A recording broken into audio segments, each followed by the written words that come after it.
சோனா குருவி தன்னோட குழந்தைங்க குக்கு சிச்சுவோட ஒரு சின்ன வீட்டுல வாழ்ந்து வந்துச்சு. சோனா குருவியோட கணவர் இருந்த வரைக்கும் வாழ்க்கையை நடத்துறதுக்கு பணம் எவ்வளவு அவசியம் அப்படிங்கறது தெரியாமலேயே இருந்த சோனா குருவி கணவரோட மறைவுக்கு பின்னாடி கண்ணை கட்டி காட்டுல விட்ட மாதிரி ஆயிடுச்சு. வேற வழி தெரியாத சோனா குருவி ஒரு வீட்டுல வேலைக்கு போய்கிட்டு இருந்துச்சு. சோனா குருவியோட மூத்த பையன் குக்குவை இந்த வருஷம் ஸ்கூல்ல சேர்க்கணும். ஆனா பணத்துக்கு என்ன பண்றதுன்னே தெரியாத சோனா குருவி வேலை பாக்குற வீட்டுல கேட்டு பார்த்தது. சோனா, உனக்கே தெரியும், நாங்க அப்படி ஒன்னும் பணக்காரவங்க இல்ல. என் மனைவிக்கு உடல்நிலை சரியில்லாத காரணத்தாலதான் உன்னையே வேலைக்கு வச்சிருக்கேன். உன் பிள்ளைக்கு படிப்பும் அவசியம்தான். ஆனா என்கிட்ட இப்ப அந்த அளவு பணம் இல்ல. நீ யார்கிட்டயாவது வாங்கி ஸ்கூல்ல மட்டும் சேர்த்துடு. இன்னும் 2 மாசத்துல அந்த பணத்தை உனக்கு நானே கொடுக்கறேன். இப்படி அவர் சொன்ன உடனே எதுவும் பேச முடியாம சோனா குருவி வீட்டுக்கு வந்துச்சு. அம்மா அம்மா, நாளைக்கு ஒரு நாள் தான் இருக்குது. அடுத்த நாள் ஸ்கூல் திறக்குது. நான் ஸ்கூலுக்கு எடுத்துட்டு போக பேக் வாங்கணும், ஷூஸ் வாங்கணும், வாட்டர் பாட்டில் வாங்கணும். வாட்டர் பாட்டில் கூட பிளாஸ்டிக்ல இருக்க கூடாதான், ஸ்டீல்ல தான் இருக்கணுமா. புக்ஸ், நோட்டு, பென்சில் பாக்ஸ் இப்படி நிறைய வாங்கணுமா. அம்மா, இதெல்லாம் வாங்க கடைக்கு எப்பமா போறோம்? குக்கு இப்படி அடுக்கடுக்கா சொல்லிக்கிட்டே போக சோனா குருவி என்ன செய்யறதுன்னு தெரியாம பேசாம நின்னுகிட்டு இருந்தது. அம்மா, முதல் நாள் மட்டும் நீ அந்த ஸ்கூல்ல விட்டுட்டு வந்தா போதும். வழிய தெரிஞ்சுக்கிட்டேன்னா அதுக்கப்புறம் நானே போயிட்டு வந்துருவேன். சோனா குருவிக்கு இப்ப குக்குவோட அப்பா நினைப்பு வந்துச்சு. குக்கு கேக்குற கேள்விக்கு எல்லாம் அதுகிட்ட எந்த பதிலும் இல்ல. இப்படி என்ன தவிக்க விட்டுட்டு போயிட்டீங்களேன்னு நினைக்கும் பொழுது தன்னையும் அறியாம அந்த கண்ணுல தண்ணீர் வந்துச்சு. என்னம்மா, அப்பா நினைப்பு வந்துருச்சா? அது என்னம்மா, நான் ஸ்கூல பத்தி பேசினாலே உனக்கு அப்பா நினைப்பு வந்துருது. குக்குவோட அப்பா இருக்கிறப்ப குக்குவுக்கு ரொம்ப சின்ன வயசு. அதனால அப்பா இல்லாததோட பாதிப்பு அதுக்கு அதிகமா தெரியாது. குக்குவை பொறுத்த வரைக்கும் அம்மா தான் அதுக்கு எல்லாமே. குக்கு, அம்மாவுக்கு மனசு தெரியல, கொஞ்சம் வெளியில போயிட்டு வருவோமா? குக்குவோட ஸ்கூல் பேச்ச மாத்துறதுக்காக குக்குவை அழைச்சுக்கிட்டு நதியோரமா போச்சு சோனா குருவி. நதியோரம் போன சோனா குக்குவோட கொஞ்ச நேரம் தான் நிம்மதியா இருக்க முடிஞ்சது. கொஞ்ச நேரம் போனதுக்கு அப்புறம் கோரிக்காகவும் ஜக்குவும் அங்க வந்தாங்க. குக்கு, நான் நாளைக்கு முதலா ஸ்கூலுக்கு போக போறேன். நினைச்சாலே ரொம்ப ஜாலியா இருக்கு. நீ வேணா பாரு, நாம கிளாஸுக்கு போன உடனே எல்லாரும் என்னதான் பாப்பாங்க. கண்டிப்பா பாப்பாங்க. அதுக்காகவே school bag, shoe, water bottle இப்படி எல்லாமே காஸ்ட்லியா வாங்கிட்டு வர சொல்லிருக்கேன். குக்கு, நான் ஃபர்ஸ்ட் நாள் ஸ்கூலுக்கு போன உடனே டீச்சருக்கும் ஸ்டூடெண்ட்ஸுக்கும் கொடுக்க காஸ்ட்லியான சாக்லேட் வாங்கிட்டு வருவாங்க எங்க அப்பா. ஜக்கு, அப்ப எனக்கும் அந்த காஸ்ட்லியான சாக்லேட் குடுப்பியா? ஏன்னா நானும் நாளைக்கு ஸ்கூலுக்கு வருவேன். ஒன்னாலெல்லாம் ஸ்கூலுக்கு வர முடியாது, நீங்க ரொம்ப ஏழைன்னு எங்க அம்மா சொன்னாங்க. குக்கே, நீ வேணும்னா ஒண்ணு பண்ணு, ஸ்கூலுக்கு வெளியில வந்து நில்லு. என் பையன் ஸ்கூல் விட்டு வர்றப்ப ஏதாவது மீதி சாக்லேட் இருந்தா குடுக்க சொல்ற, வாங்கிக்க. கோரி அக்கா, நாங்க ஏழைதான். குக்குவ ஸ்கூல்ல சேர்க்க எங்க கிட்ட பணம் இல்லங்கிறது உண்மைதான். இருந்தாலும் ஒரு சின்ன குழந்தையோட மனசு எவ்வளவு கஷ்டப்படணும் கூட தெரியாம குக்கு கிட்ட இப்படி பேசுறீங்களே. நீங்களும் ஒரு குழந்தைக்கு தாயின்னு நினைக்கும் போது என்னால நம்பவே முடியல. இந்த ஏழையா இருக்கவங்க பணம் தான் இருக்காது, மத்தபடி ரோஷம் அதிகமா இருக்கும். இப்படி சொல்லிட்டு கோரிக்காகவும் ஜக்குவும் பறந்து போனாங்க. அம்மா அம்மா, அப்பதான் என்ன ஸ்கூல்ல சேர்க்க மாட்டீங்களா? குக்கு உடனே அழ ஆரம்பிச்சுட்டான். குக்கு, உனக்கு நான் எப்படிதான் புரிய வைப்பேன்? நீ அழணும், அதை பார்த்து நான் கஷ்டப்படணும்னே கோரியக்கா இப்படி சொல்லிட்டு போகுது. நீயும் அவங்க நினைச்ச மாதிரியே நடந்துக்கிற. அம்மா, நம்ம ஏமா ஏழையா இருக்கோம்? ஏழையா இருந்தா ஸ்கூலுக்கு போக ஆசைப்படக்கூடாதா? குக்கு, இருட்ட ஆரம்பிச்சிடுச்சு, வா வீட்டுக்கு போய் பேசிக்கலாம். சோனா குருவியும் குக்குவும் இப்ப வீட்டுக்கு திரும்பி போனாங்க. அப்பா, இந்த பேக் ரொம்ப அழகா இருக்குப்பா. நான் இத மாட்டிக்கிட்டு ஒரு ரவுண்ட் பறந்து எல்லார்கிட்டயும் காட்டிட்டு வரேன்ப்பா. ஜக்கு, இப்ப வேண்டாம், நாளைக்கு இத நீ தானே எடுத்துட்டு போக போற, அப்ப பாத்துப்பாங்க எல்லாரும். காலுச்சி, இந்த வாட்டர் பாட்டில் விலை அதிகம் இருக்கும் போல இருக்கு. பின்ன காலுவோட பையன் ஜக்கு காஸ்ட்லியா எடுத்துக்கிட்டு போனா தானே காலுவுக்கு பெருமை. சோனா குருவி வீட்டுல குக்குவும் நாளைக்கு நம்ம ஸ்கூலுக்கு போவோமா இல்லையாங்கிற குழப்பத்திலேயே தூங்கிட்டான். இப்ப பாதி ராத்திரி ஆச்சு. குக்கு நல்லா தூங்கிக்கிட்டு இருந்தான். குக்கு குக்கு, ஏன் அழுகுற? தும்பி, உனக்கு எப்படி என் பேர் தெரியும்? நதிக்கரையில தான் நம்ம ஏற்கனவே மீட் பண்ணிருக்கோமே. சொல்லு, ஏன் அழுகுற? நாளைக்கு என் ஃப்ரெண்ட்ஸ் எல்லாம் ஸ்கூலுக்கு போறாங்க. ஸ்கூல் ஃபீஸ் கட்டிட்டாங்க, ஸ்கூல் போறதுக்கு தேவையான எல்லா பொருளும் வாங்கிட்டாங்க. ஆனா எங்க அம்மா இன்னும் எதுவுமே செய்யல. ஏன்னா நாங்க ரொம்ப ஏழை. ஃபீஸ் கட்ட கூட எங்கள்கிட்ட காசு கிடையாது. அத நினைச்சுதான் அழுவுறேன். குக்கு, நீ இனிமே அழக்கூடாது. உனக்கு தேவையான பொருட்கள் எல்லாமே நாங்க கொண்டு வரோம். தோஸ்த், உண்மையாவா? என்னென்ன கொண்டு வருவீங்க எனக்காக? School bag, shoe, water bottle, pencil box, அப்புறம் உங்களுக்கு தேவையான நிறைய பணம், இப்படி எல்லாத்தையும் கொண்டு வருவேன். தோஸ்த், எனக்கு ரொம்ப சந்தோஷமா இருக்கு. தோஸ்த், அது மட்டும் இல்ல, நீ எல்லாருக்கும் கொடுக்க காஸ்ட்லியான சாக்லேட், அப்புறம் நீ ஸ்கூல் போய் வரதுக்கு ஒரு கார். ஆமா, உனக்கு கார் எந்த கலர்ல வேணும்? எனக்கு ரெட் கலர் தான் ரொம்ப பிடிக்கும். நீ ஆசைப்பட்டது எல்லாமே உனக்கு கிடைக்கும். காலையில எனக்காக காத்துரு, நான் கண்டிப்பா வருவேன். தோஸ்த், கார் ரெட் கலர்ல இருக்கட்டும், மறந்துடாதீங்க. குக்கு, என்னாச்சு? யார் கூட பேசிக்கிட்டு இருக்க? இதுக்கு குக்கு கிட்ட இருந்து எந்த பதிலும் இல்ல. மறுபடியும் நல்லா தூங்கிட்டான். மறுநாள் பொழுது விழுந்துச்சு. அம்மா, சீக்கிரம் வாங்க, நதியில போய் குளிச்சுட்டு வந்து ஸ்கூலுக்கு கிளம்பணும். ராத்திரி கனவுல என்னோட தோஸ்து வந்துச்சு. ஸ்கூல் ஃபீஸ், ஸ்கூல் போறதுக்கு தேவையான எல்லா திங்ஸையும் கொண்டு வரேன்னு சொல்லிருக்கு. அது மட்டும் இல்லம்மா, ஸ்கூலுக்கு போய் வர காரும் கொண்டு வருதான். தோஸ்தா? எந்த தோஸ்த்? ஒரு தடவை நதிக்கரையில பார்த்தோமே, அந்த தும்பி தோஸ்த். இப்படி கனவு கண்டுகிட்டதான் ராத்திரி தூக்கத்துல ரெட் கலர் கார் வேணும்னு கேட்டியா? குக்கு, கனவு எப்பவும் கனவாதான் இருக்கும், அது நிஜமா ஆகாது. இல்லம்மா, என் தோஸ்து போய் சொல்லாது, கண்டிப்பா வரும் பாரு. வா, நம்ம சீக்கிரம் ரெடி ஆவோம். குக்குவுக்கு எப்படி புரிய வைக்கிறதுன்னு தெரியாத சோனா குக்குவை அழைச்சுக்கிட்டு நதிக்கரைக்கு போச்சு. அப்ப கோரியும் சக்கவும் குளிச்சுட்டு கரையில இருந்தாங்க. குக்கு, காஸ்ட்லி சாக்லேட் வேணும்னா வெளியில வெயிட் பண்ண மறந்துடாத. ஆன்ட்டி, காஸ்ட்லி சாக்லேட் நானும் தருவேன். ஜக்கு கூட நீங்களும் வெயிட் பண்ணுங்க. காஸ்ட்லி சாக்லேட்டா? உனக்கு எங்க இருந்து கிடைச்சது? என் தோஸ்து ராத்திரி கனவுல வந்து சொல்லுச்சு, இன்னைக்கு எல்லாருக்கும் கொடுக்க காஸ்ட்லி சாக்லேட் கொண்டு வரேன்னு. அப்பனா சீக்கிரம் குளிச்சுட்டு வீட்டுல போய் தூங்கு, அப்பதான் கனவு வரும், அதுல நீ ஸ்கூலுக்கு போகலாம். இப்படி சொல்லிட்டு கோரியும் சக்கும் விழுந்து விழுந்து சிரிச்சாங்க. கோரி அக்கா, இவன் தான் குழந்தை, ஏதோ பேசுறான், எதுக்கு அவன் மனசை இப்படி கஷ்டப்படுத்துறீங்க? சோனா, அவன் கஷ்டப்படணும், அவன் அழணும், அத பார்த்து நீயும் அழணும். இந்த கோரி அத பார்த்து சந்தோஷப்படணும். இப்படி சொல்லிட்டு கோரி சக்குவை அழைச்சுக்கிட்டு பறந்து போச்சு. குக்கு, ஏன் அங்க போய் உட்கார்ந்துருக்க? வா, வீட்டுக்குள்ள போவோம். அம்மா, நான் வீட்டுக்குள்ள வந்துட்டேன்னா என் தோஸ்து என்னை தேடி வேற எங்கேயாவது போயிடும். நீங்க உள்ள போங்க, நான் அவங்கள அழைச்சிட்டு வரேன். சோனா குக்குவோட நிலைமைய நினைச்சு அழுதுகிட்டே வீட்டுக்குள்ள போச்சு. குக்கு இப்படியே ரொம்ப நேரம் காத்திருந்தது, யாருமே வரல. குக்குவுக்கு கொஞ்சம் கொஞ்சமா நம்பிக்கையும் குறைய ஆரம்பிச்சது. இருந்தாலும் கண்ணை கூட சுமட்டாம அந்த பக்கமே பாத்துக்கிட்டு இருந்துச்சு. இப்ப நிறைய பறவைகள் ஸ்கூலுக்கு போக ஆரம்பிச்சாங்க. குக்கு, நீ ஸ்கூலுக்கு வரல? பாய் குக்கு. குக்கு, பாய்.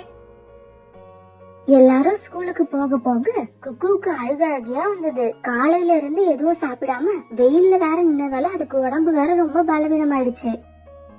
இந்த சமயத்துல ஸ்கூல் பெல் அடிக்கிற சத்தம் வேற குக்குவுக்கு நல்லா கேட்டுச்சு.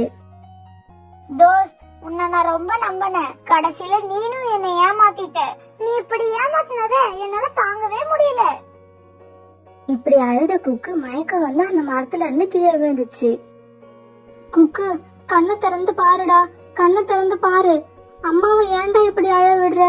உன் தோஸ்து எல்லாம் வந்துட்டாங்க குக்கு, ஒரே ஒரு தடவை கண்ணை திறந்து பாருடா செல்லம். ரொம்ப கஷ்டப்பட்டு கண்ணை திறந்த குக்கு பார்த்த அவன் கண்களை அவனாலேயே நம்ப முடியல. அவன் கேட்ட அத்தனை பொருட்களும் அங்க இருந்துச்சு, கூடவே அவனோட தோஸ்து தும்பியும் இருந்துச்சு. தோஸ்த், நீ வர மாட்டேன்னு நினைச்சு நான் ரொம்ப பயந்துட்டேன். அது எப்படி வராம இருப்பேன்? இந்த காரை கொண்டு வரதா கொஞ்சம் லேட் ஆயிடுச்சு. கார் எங்க தோஸ்த் இருக்கு? சோனாவும் குக்கும் வெளியில வந்து காரை பார்த்து ரொம்ப சந்தோஷமானாங்க. இப்ப சோனாவும் குக்குவும் கார்ல போக குக்குவோட தோஸ்து தும்பியும் கார் கூடவே பறந்து போச்சு. ஸ்கூல் வாசல்ல இருந்த எல்லாருமே குக்குவை ரொம்ப ஆச்சரியமா பார்த்தாங்க. கோரியும் சக்கும் குக்கு கார்ல வந்ததை பார்த்து திறந்த வாயை மூடவே இல்ல. நீங்க ஏழைகளுக்கு ஹெல்ப் செய்யலனா கூட பரவாயில்ல, அவங்க மனசை நோக்கடிக்காம இருங்க. கோரி அக்கா, வாசல்லயே வெயிட் பண்ணுங்க. என் பையனை கிளாஸ்ல விட்டுட்டு திரும்பி வரப்ப உங்களுக்காக கண்டிப்பா சாக்லேட் எடுத்துக்கிட்டு வரேன்.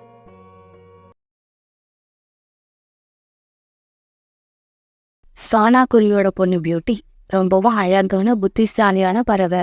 அவளுக்கு இப்ப கல்யாண வயசு வந்துருச்சு. சோனா குருவி பியூட்டிக்கு தீவிரமா மாப்பிள்ளை தேடியும் அவளுக்கு இன்னும் கல்யாணம் ஆகல. அதுக்கு காரணம் சோனா குருவி ரொம்பவும் ஏழ்மையான குருவி. அதனால மாப்பிள்ளை வீட்டுக்காரங்க கேட்கிற வரதட்சணைய சோனா குருவியால செய்ய முடியல. இத நினைச்சு ஒரு நாள் சோனா குருவி சோகமா உட்கார்ந்திருக்கப்ப காலுக்காக அங்க வந்தது. சோனா, நீ பியூட்டிக்கு ரொம்ப நாளா மாப்பிள்ளை தேடிக்கிட்டு இருக்க. இருந்தாலும் பியூட்டிக்கு இன்னும் கல்யாணம் ஆகல. இதுக்கு என்னதான் காரணம்? காயண்ணா, மாப்பிள்ளை வீட்டுக்காரங்க கேட்கிற வரதட்சணைய என்னால செய்ய முடியல. அப்புறம் எப்படி என் பொண்ணுக்கு கல்யாணம் ஆகும்? சோனா குருவியோட பொண்ணுக்கு மாப்பிள்ளை பார்க்கணும்னு சொல்லி இந்த சோனா குருவிய இப்ப ரொம்பவும் ஈஸியா ஏமாத்தலாம். இங்க பாரு சோனா, உன் பொண்ணுக்கு வரதட்சணை கேட்காத மாப்பிள்ளைய நான் பார்த்து அழைச்சிக்கிட்டு வரேன். ஆனா அதுக்காக நீ எனக்கு கொஞ்சம் செலவு பண்ணணும். காலண்ணா, எனக்கு ஒன்னும் புரியல, கொஞ்சம் தெளிவா சொல்லுங்க. இங்க பாரு, உன் பொண்ணுக்கு மாப்பிள்ளை பார்க்கறதுக்காக நான் நிறைய இடங்களுக்கு அலைய வேண்டி வரும். அப்புறம் அதனால என்னோட வேலையெல்லாம் கெட்டு போகும். அதை ஈடு கட்டுற மாதிரி ஒரு 1000 ரூபாய் பணம் கொடுத்தீங்கன்னா உன் பொண்ணுக்கு ஏத்த மாப்பிள்ளைய நான் கண்டிப்பா கொண்டு வருவேன். காலண்ணா, கவலைப்படாதீங்க. நீங்க கேட்ட 1000 ரூபாய் பணத்தை நான் இப்பவே தரேன். எப்படியாவது என் பொண்ணுக்கு ஒரு நல்ல மாப்பிள்ளைய பார்த்து கொண்டு வாங்க. இப்படி சொன்ன சோனா குருவி உடனே 1000 ரூபாய் பணத்தை எடுத்து காலுக்காகத்துக்கிட்ட கொடுத்தது. அந்த பணத்தை வாங்கின காலுக்காகவும் உடனே தன்னோட வீட்டுக்கு பறந்து போச்சு. கோரி, இங்க பாரு, இன்னைக்கு எந்த வேலையும் பார்க்காம 1000 ரூபாய் சம்பாதிச்சிருக்கேன். 1000 ரூபாயா? காலுஜி, என் கண்ணை என்னாலேயே நம்ப முடியல. இந்த பணம் உங்களுக்கு எப்படி வந்தது? அத சொல்லுங்க முதல்ல. பிறகு காலுக்காக நடந்தது எல்லாத்தையும் குறிக்காகத்துக்கிட்ட சொல்லுச்சு. காலுஜி, ரொம்பவும் அருமையா பிளான் போட்டிருக்கீங்க. இந்த விஷயத்த வச்சு சோனா குருவி கிட்ட நாம அடிக்கடி நமக்கு தேவையான பணத்தை வாங்கிக்கிட்டே இருக்கலாம். இவங்க இப்படி பேசிக்கிட்டு இருக்கப்ப பக்கத்து காட்டுல இருந்து வந்த குருவி ஒண்ணு காவல் கிட்ட இப்படி பேச ஆரம்பிச்சது. காகங்களே, நான் பக்கத்து காட்டுல இருந்து வரேன். இந்த காட்டுல சோனா குருவியோட வீடு எங்க இருக்குன்னு எனக்கு கொஞ்சம் சொல்ல முடியுமா? ஆமா, நீங்க சோனா குருவியோட வீட்டை எதுக்கு கேக்குறீங்க? எனக்கு கல்யாண வயசுல ஒரு பையன் இருக்கான். அவனுக்கு பொண்ணு தேடிக்கிட்டு இருக்கேன். சோனா குருவி வீட்டுல ஒரு அழகான பொண்ணு இருக்கிறதா கேள்விப்பட்டேன். அந்த பொண்ணை பார்க்க தான் இப்ப நான் இந்த காட்டுக்கு வந்திருக்கேன். இங்க பாருங்க, நீங்க வரதட்சணையை எதிர்பார்க்கறதா இருந்தா தயவு செய்து இப்படியே திரும்பி போயிடுங்க. ஏன்னா சோனா குருவியால எந்த வரதட்சணையும் கொடுக்க முடியாது. இல்ல இல்ல, நான் பொண்ணு வீட்டுல இருந்து அதிகமா எதிர்பார்க்கல. இன்னும் சொல்ல போனா இப்ப எங்க காட்டுலயும் வெயில் ரொம்ப அதிகமா இருக்கு. அதனால இந்த கல்யாணத்துக்காக எங்களுக்கு பொண்ணு வீட்டுல இருந்து ஒரே ஒரு ஃப்ரிட்ஜ் வாங்கி கொடுத்தா போதும், வேற எதுவும் தேவையில்லை. என்னது, ஃப்ரிட்ஜா? ஃப்ரிட்ஜ் வாங்க போனா இப்ப உள்ள விலைவாசியில எப்படியும் 15,000 ரூபாய் ஆயிடும். இதுக்கு சோனா குருவி ஒத்துக்குதா என்னன்னு தெரியல. கோரி, நீ கொஞ்சம் சும்மா இரு. நான் இவங்களை அழைச்சிக்கிட்டு சோனா குருவி வீட்டுக்கு போறேன். ஒரு கால் இந்த சம்பந்தம் முடிஞ்சா நாம சோனா குருவி கிட்ட இருந்து இன்னும் பணம் வாங்கலாம். இப்படி சொன்ன காலுக்காக உடனே அந்த குருவி அழைச்சுக்கிட்டு சோனா குருவியோட வீட்டுக்கு போச்சு. சோனா குருவி வீட்டுக்கு போய் பியூட்டிய பார்த்த அந்த குருவிக்கு பியூட்டிய ரொம்பவும் பிடிச்சிருந்தது. இங்க பாருங்க, உங்க பொண்ணு எனக்கு ரொம்ப பிடிச்சிருக்கு. அதனால இந்த கல்யாணத்தை ரொம்பவே சீக்கிரமா வச்சுக்கலாம். சோனா, இதுக்கு மேல உனக்கு என்ன வேணும்? சீக்கிரமா போய் ஸ்வீட்டை எடுத்துக்கிட்டு வந்து எல்லாருக்கும் கொடு. இதோ இப்பவே போய் ஸ்வீட் எடுத்துட்டு வரேன். இல்ல இல்ல, கொஞ்சம் பொறுங்க. நான் இந்த கல்யாணத்துக்கு உங்ககிட்ட இருந்து அதிகமா எதையும் எதிர்பார்க்கல. ஆனா நீங்க ஒரு ஃப்ரிட்ஜ் வாங்கி கொடுக்கணும். இதை தவிர நாங்க உங்ககிட்ட வேற எதையும் கேட்க மாட்டோம். இதுக்கு நீங்க சம்மதிச்சீங்கன்னா நீங்க கொடுக்கற ஸ்வீட்டை நான் கண்டிப்பா சாப்பிடுவேன். இங்க பாருங்க, நான் ஏற்கனவே உங்ககிட்ட சொல்லி இருக்கேன், சோனா குருவி கிட்ட ரொம்ப அதிகமா பணம் கிடையாது. இருந்தாலும் நீங்க சொன்ன இந்த விஷயத்த பத்தி சோனா குருவி தான் இப்ப முடிவு பண்ணணும். இவங்க இப்படி பேசுனதை கேட்ட சோனா குருவி பிறகு மெதுவா இப்படி பேச ஆரம்பிச்சது. இங்க பாருங்க, நீங்க கேட்ட இந்த ஃப்ரிட்ஜ் நான் கண்டிப்பா வாங்கி தரேன். என் பொண்ணுக்காக நான் இதை கூட செய்யலைன்னா எப்படி? அப்புறம் என்ன, இந்த கல்யாணத்துக்கு இனிமே எந்த தடையும் கிடையாது. சோனா, நீ இன்னைக்கே மாப்பிள்ளை வீட்டுக்கு போய் மாப்பிள்ளைய பார்த்துட்டு வந்துடு. பிறகு சோனா குருவியும் மாப்பிள்ளை வீட்டுக்கு போய் மாப்பிள்ளைய பார்த்து ஓகே சொல்லிடுச்சு. இப்படி எல்லாரும் கலந்து பேசி இன்னும் 2 நாள்ல கல்யாணத்தை வச்சுக்கிறதா முடிவு பண்ணிட்டாங்க. பிறகு சோனாக்குரியோட வீட்டுக்கு திரும்பி வந்த காலுக்காகவும் இந்த கல்யாணத்தை பேசி முடிவு பண்ணதுக்காக மறுபடியும் 1000 ரூபாய் பணத்தை வாங்கிச்சு. கோரி கோரி, இந்த 1000 ரூபாய். காலுஜி, நீங்க போன விஷயம் என்னாச்சு? சோனா குருவியோட பொண்ணு கல்யாணத்தை பேசி முடிவு பண்ணியாச்சு. அதனால கிடைச்சதுதான் இந்த பணம். என்ன காலுஜி, மறுபடியும் 1000 ரூபாய் வாங்கிட்டு வந்திருக்கீங்க? கல்யாணத்தை பேசி முடிச்சதுக்காக குறைச்சலா ஒரு 5000 ரூபாய் கேட்டிருக்கலாம். கோரி, நானும் தப்பு பண்றவன் தான். இருந்தாலும் அதுலயும் ஒரு நேர்மை வேணும். இதுக்கு மேல சோனா குருவி கிட்ட கேட்க எனக்கு மனசு வரல. அத பார்க்க பாவமா இருக்கு. சரி, அதை விடுங்க காலுஜி. சோனா குருவி ஃப்ரிட்ஜ் வாங்குற மாதிரி நமக்கும் ஒரு ஃப்ரிட்ஜ் வேணும். கோரி, ஃப்ரிட்ஜோட விலை என்ன தெரியுமா? குறைச்சலா 15000 ரூபாய் இருக்கும். அவ்வளவு பணத்துக்கு நாம எங்க போறது? இல்ல காலுஜி, நாம ஏதாவது செஞ்சு ஒரு ஃப்ரிட்ஜை வாங்கியே ஆகணும். ஏன்னா என் மனசுல ஃப்ரிட்ஜ் வாங்கணும்னு ஆசை வந்துருச்சு. அதை நான் வாங்காம விட மாட்டேன். பிறகு மறுநாள் சோனாக்குருவி மார்க்கெட்ல இருந்து ஒரு புது ஃப்ரிட்ஜை வாங்கிட்டு வந்துடுச்சு. அந்த சமயத்துல காலுக்காகவும் கோரிக்காகவும் சோனாக்குருவியோட வீட்டுக்கு வந்தாங்க. சோனாக்குருவி வாங்கிட்டு வந்த ஃப்ரிட்ஜை பார்த்ததும் கோரிக்காகத்துக்கு மனசே சரியில்லை. சோனா, இந்த ஃப்ரிட்ஜை பார்க்க ரொம்ப அழகா இருக்கு. இது என்ன விலை? ஆமா, உன்னால இந்த ஃப்ரிட்ஜை எப்படி வாங்க முடிஞ்சுது? கோரி அக்கா, இதோட விலை 16000. எனக்கு இருக்கிற ஒரே பொண்ணு பியூட்டி, அவளுக்காக இதை கூட நான் செய்யலைன்னா எப்படி? எப்படியாவது இதே மாதிரி ஒரு ஃப்ரிட்ஜ் என்னோட வீட்லயும் இருக்கணும். நம்மளால பணம் சேர்த்து வாங்க முடியாட்டியும் திருடியாவது கொண்டு வரணும். அன்னைக்கு ராத்திரி தன்னோட வேலையை முடிச்சுட்டு காலுக்காகவும் தன்னோட வீட்டுக்கு வர பாதி ராத்திரி ஆயிடுச்சு. இப்படி வீட்டுக்கு வந்த காலுக்காகவும் தன்னோட வீட்டுல ஒரு புது ஃப்ரிட்ஜ் இருக்கிறத பார்த்துட்டு அதிர்ச்சி ஆயிடுச்சு. கோரி, இந்த ஃப்ரிட்ஜ் ஏது? எனக்கு என்னவோ இந்த ஃப்ரிட்ஜை பார்க்க காலையில சோனா குருவி வீட்டுல பார்த்த ஃப்ரிட்ஜ் மாதிரி இருக்கு. காலுஜி, சத்தம் போட்டு பேசாதீங்க. இது சோனா குருவி வாங்கிட்டு வந்த ஃப்ரிட்ஜ் தான். என்னால ஆசையை அடக்க முடியல. அதனாலதான் நான் தனியாவே போய் சோனா குருவி வீட்டுல இந்த ஃப்ரிட்ஜை திருடிக்கிட்டு வந்துட்டேன்.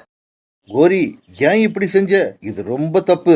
இந்த ஃப்ரிட்ஜ் இல்லைன்னா சோனா குருவியோட பொண்ணு கல்யாணமே நடக்காது. காலுஜி, எனக்கு எதை பத்தியும் கவலை இல்ல. எனக்கு ஃப்ரிட்ஜ் வேணும். அதனால திருடிக்கிட்டு வந்துட்டேன். இப்ப இதை எங்கேயாவது மறைச்சு வைக்கணும். அதுக்கு ஏதாவது ஐடியா சொல்லுங்க. சும்மா வளவளன்னு சோனா குருவி பாவம் அது இதுன்னு தேவையில்லாத பேச்செல்லாம் பேசாதீங்க. கோரிக்காக இப்படி கோவமா சொல்ல காலுக்காக உடனே மௌனம் ஆயிடுச்சு. கோரி, நம்ம வீட்டுக்கும் வெளியில இருக்கிற வைக்கோல் போர்ல கொண்டு போய் இந்த ஃப்ரிட்ஜை இப்போதைக்கு மறைச்சு வைப்போம். இந்த பிரச்சனையெல்லாம் ஓஞ்சதுக்கு அப்புறம் மெதுவா நாம ஃப்ரிட்ஜை வெளியில எடுக்கலாம். பிறகு காலுக்காகவும் கோரிக்காகவும் சேர்ந்து ஃப்ரிட்ஜை கொண்டு போய் தங்களோட வீட்டுக்கு பக்கத்துல இருந்த வைக்கோல் போருக்குள்ள மறைச்சு வச்சாங்க. மறுநாள் பியூட்டியை கல்யாணம் பண்ணி அழைச்சிட்டு போறதுக்காக மாப்பிள்ளை வீட்டுக்காரங்க ஊர்வலமா வந்துட்டாங்க. அப்போதான் சோனா குருவிக்கு தன்னோட வீட்டுல இருந்த ஃப்ரிட்ஜ் காணாம போன விஷயம் தெரிஞ்சது. உடனே மாப்பிள்ளையோட அம்மா கிட்ட சோனா குருவி ஃப்ரிட்ஜ் காணாம போன விஷயத்த சொல்லுச்சு. இங்க பாருங்க, நீங்க ஆரம்பத்திலேயே என்னால ஃப்ரிட்ஜ் வாங்க முடியாதுன்னு சொல்லி இருந்தா கூட நான் இந்த கல்யாணத்துக்கு ஒத்துக்கிட்டு இருப்பேன். ஆனா வாங்கி தரேன்னு சொல்லிட்டு இப்ப நீங்க காணாம போச்சுன்னு சொல்றது எங்களால ஏத்துக்க முடியல. சரி, கொஞ்ச நேரம் பொறுங்க. நான் எப்படியாவது நீங்க கேட்ட மாதிரியே ஒரு ஃப்ரிட்ஜை வாங்கிட்டு வரேன். இப்படி சொன்ன சோனா குருவி மறுபடியும் ஃப்ரிட்ஜ் வாங்கின கடைக்கு போய் நடந்த விஷயத்த சொல்லி இன்னொரு ஃப்ரிட்ஜை கடனா கேட்டு பார்த்துச்சு. ஆனா கடைக்காரர் சோனா குருவி கேட்ட மாதிரி ஒரு ஃப்ரிட்ஜை கடனா கொடுக்க மறுத்துட்டாரு. சாரிங்க, நீங்க நினைக்கிற மாதிரி நாங்க கடனுக்கு எந்த வியாபாரமும் பண்றது இல்ல. உடனே சோனா குருவி என்ன பண்றதுன்னு தெரியாம வழியில ஒரு இடத்துல உட்கார்ந்து அழுதுகிட்டே இருந்தது. அந்த சமயத்துல அந்த காட்டோட வன தேவதை சோனா குருவி கிட்ட வேகமா வந்தது. சோனா, நீ என்ன இங்க உட்கார்ந்து அழுதுகிட்டு இருக்க? அங்க மாப்பிள்ளை வீட்டுக்காரங்க எல்லாம் உன்னை தேடிக்கிட்டு இருக்காங்க. உடனே சோனா குருவி இது எல்லாத்தையும் அந்த தேவதை கிட்ட சொல்லுச்சு. இல்ல, நீ சொல்றது என்னால நம்ப முடியல. ஏன்னா கல்யாணம் நடக்கிற இடத்துல ஒரு ஃப்ரிட்ஜ் இருக்கிறத நான் இப்பதான் பாத்துட்டு வரேன். உனக்கு ஒரு விஷயம் தெரியுமா? அந்த ஃப்ரிட்ஜ் இயற்கையான ஃப்ரிட்ஜ். அந்த ஃப்ரிட்ஜ் கரண்ட் இல்லாம இயங்கும். இதை கேட்டு ஆச்சரியமான சோனா குருவி உடனே பறந்து கல்யாணம் நடக்கிற இடத்துக்கு போச்சு. தேவதை சொன்ன மாதிரி பசுமையான புற்களால ஆன ஒரு ஃப்ரிட்ஜ் சோனா குருவி அங்க பார்த்தது. உடனே சோனா குருவி அந்த தேவதை தான் நமக்கு இந்த ஃப்ரிட்ஜை உருவாக்கி கொடுத்தது அப்படிங்கிறத புரிஞ்சுக்கிச்சு. உடனே அந்த தேவதைக்கு தன்னோட மனசுக்குள்ள நின்று சொல்லுச்சு. அப்புறம் என்ன, பியூட்டிக்கும் அந்த மாப்பிள்ளைக்கும் ரொம்பவும் ஜோரா அந்த இடத்துல கல்யாணம் நடக்க ஆரம்பிச்சது. காலுஜி, நடந்த விஷயத்த கேள்விப்பட்டீங்களா? சோனா குருவியோட பொண்ணு கல்யாணம் நடந்து முடிஞ்சிடுச்சு. ஏதோ இலையாலையோ புல்லாலையோ ஒரு புதுவிதமான ஃப்ரிட்ஜ தயார் பண்ணி கொடுத்துருச்சான். இப்படி சொன்ன கோரிக்காகும் அவசர அவசரமா தன்னோட வீட்டுக்கு பக்கத்துல இருந்த வைக்கோல் போர்ல மறைச்சு வச்சிருந்த ஃப்ரிட்ஜை வெளியில எடுத்தது. உடனே அந்த ஃப்ரிட்ஜை தன்னோட வீட்டுக்கு கொண்டு வந்து அதுக்கு கரண்ட் கனெக்ஷன் கொடுத்து ஃப்ரிட்ஜை ஓட விட்டுச்சு. ஆனா பாவம், கோரிக்காகம் தவறா கனெக்ஷன் கொடுத்ததால அந்த ஃப்ரிட்ஜ் பூரா கரண்ட் சப்ளை ஆகி இருந்தது. அது தெரியாத கோரிக்காகம் ஃப்ரிட்ஜை திறக்க முயற்சி பண்ண ஷாக் அடிச்சா அந்த இடத்துலயே இறந்து போயிடுச்சு.